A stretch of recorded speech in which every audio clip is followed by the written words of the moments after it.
बिस्मिल्लाहिर्रहमानिर्रहीम। अस्सलाम वालेकुम। मैं मुनीर शाकर। बात करनी है, बंदे पर जो भी मुसीबत आती है वो उसके अपने ही हाथों का किया धरा होता है।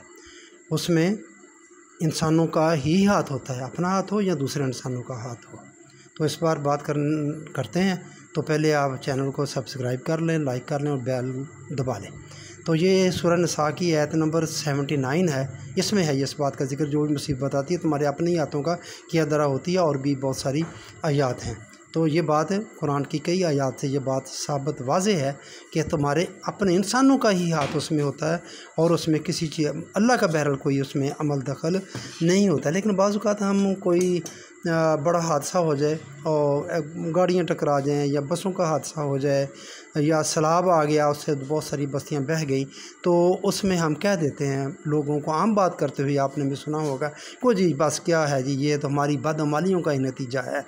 तो वो वहाँ बात देखें, वहाँ बात ठीक कह देते हैं, बदअमालियों का नतीजा है, मगर वहाँ डंडी मारते हैं और वहाँ भी अकीदा जबरिया के तहत ही बात करते हैं कि सब कुछ अल्लाह ही करता है, बंदा तो मजबूर महज़ है, क्योंकि हमने उसकी नाफरमानी की है तो इसलिए उसने चाहा कि तुम्हें डुबो दे, पानी में डुबो दे, या तुम्हारी गाड़ियाँ टकरा जाएं और या कुछ और हो जाए।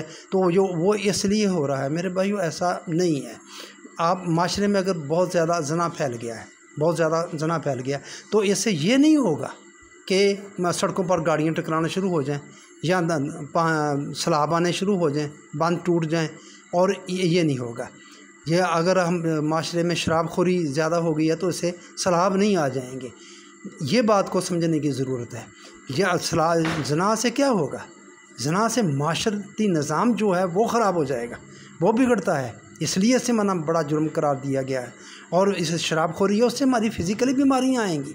जो सैलाब आता है वो कोई शराब पीने से या ज़ना करने से नहीं आता, वो हमारी नाहली है जो ऊपर बैठे हुए हैं कि ये डैम नहीं बनाते, पुश्ते नहीं मजबूत करते। जब इसका मौसम आता है या उससे पहले ये लोगों को क्यों नहीं महफूज मकामात पर जाकर बताते और उनको वहाँ का बसाएं ताकि वो इस पानी से महफूज रहें। तो ये बात समझने वाली है कि मैं कहना सिर्फ ये चाहता हूँ कि ये भी जब कहते हैं ना कि हम बस जी हमारी ही बदअमालियों का नतीजा है, तो वहाँ भी कीदा जबरिया ही इन पर सवार होता है। तो वो यही कहना चाहते हैं कि जी बस हम अगर अल्लाह को राज़ी कर लें तो ये शायद फिर ये सैलाब नहीं आएगा और ये शायद दूसरा कोई बर्बादी नहीं होगी, कोई एक्सीडेंट नहीं होगा। ऐसा नहीं होगा। हमें वो उस मामले में हमें जो लवाज़मात हैं उस काम के वो पूरे करने होंगे। सैलाब को रोकना है तो डैम बनाने होंगे, पुश्तों को मजबूत करना होगा।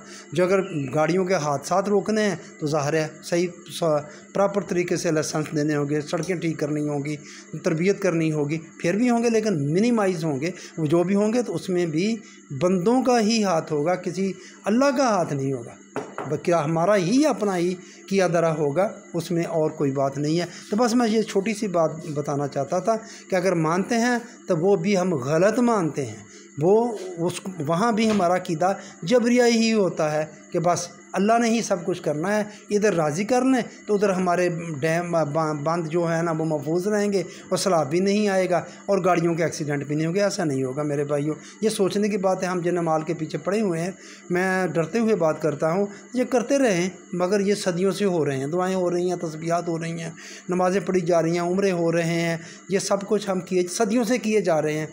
कुछ तब्दीली नहीं आ रही, कुछ तब्दीली नहीं आई इनसे, ये तब्दील करने वाली चीज़ें नहीं हैं और ये सदियों और करते रहें तो फिर भी नतीजा ज़ीरो ही रहेगा। हमें देखना सोचना चाहिए वो कौन से अमाल हैं कि जिनसे माशरे में तब्दीली पैदा होती है, तो वो हमें ही करने हैं, किसी और ने नहीं करना।